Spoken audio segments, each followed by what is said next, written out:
وہ کہتی ہے سنو جانا، محبت موم کا گھر ہے، تپش یہ بدگمانی کی، کہیں پگھلا نہ دے اس کو۔ میں کہتا ہوں کہ جس دل میں ذرا بھی بدگمانی ہو، وہاں کچھ اور ہو تو ہو، محبت ہو نہیں سکتی۔ وہ کہتی ہے سدا ایسے ہی کیا تم مجھ کو چاہو گے کہ میں اس میں کمی بالکل گوارا کر نہیں سکتی۔ میں کہتا ہوں محبت کیا ہے یہ تم نے سکھایا ہے، مجھے تم سے محبت کے سوا کچھ بھی نہیں آتا۔ وہ کہتی ہے جدائی سے بہت ڈرتا ہے میرا دل، کہ خود کو تم سے ہٹ کر دیکھنا ممکن نہیں ہے اب۔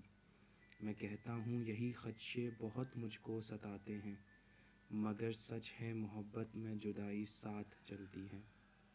وہ کہتی ہے بتاؤ کیا میرے بن جی سکو گے تم، میری باتیں میری یادیں میری آنکھیں بھلا دو گے۔ میں کہتا ہوں کبھی اس بات پر سوچا نہیں میں نے، اگر ایک پل کو بھی سوچوں تو سانسیں رکنے لگتی ہیں۔ وہ کہتی ہے تمہیں مجھ سے اس قدر محبت کیوں ہے، کہ میں ایک عام سی لڑکی تمہیں کیوں خاص لگتی ہوں۔ میں کہتا ہوں کبھی خود کو میری آنکھوں سے تم دیکھو، میری دیوانگی کیوں ہے یہ خود ہی جان جاؤ گی۔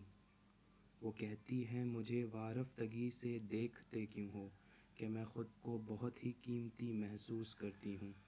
میں کہتا ہوں متاع جاں بہت انمول ہوتی ہے، تمہیں جب دیکھتا ہوں زندگی محسوس کرتا ہوں۔ وہ کہتی ہے مجھے الفاظ کے جگنو نہیں ملتے، تمہیں بتلا سکوں دل میں میرے کتنی محبت ہے۔ میں کہتا ہوں محبت تو نگاہوں سے چھلکتی ہے، تمہاری خاموشی مجھ سے تمہاری بات کرتی ہے۔ وہ کہتی ہے بتاؤ نا کسے کھونے سے ڈرتے ہو، بتاؤ کون ہے جس کو یہ موسم بلاتے ہیں۔ میں کہتا ہوں یہ میری شاعری ہے آئینہ دل کا، ذرا دیکھو بتاؤ کیا تمہیں اس میں نظر آیا۔ وہ کہتی ہے عاطف جی بہت باتیں بناتے ہو، مگر سچ ہے کہ یہ باتیں بہت ہی شاد رکھتی ہیں۔ میں کہتا ہوں یہ سب باتیں فسانے ایک بہانہ ہیں، کہ پل کچھ زندگانی کے تمہارے ساتھ کٹ جائیں، پھر اس کے بعد خاموشی کا دلکش رقص ہوتا ہے، نگاہیں بولتی ہیں اور لب خاموش رہتے ہیں۔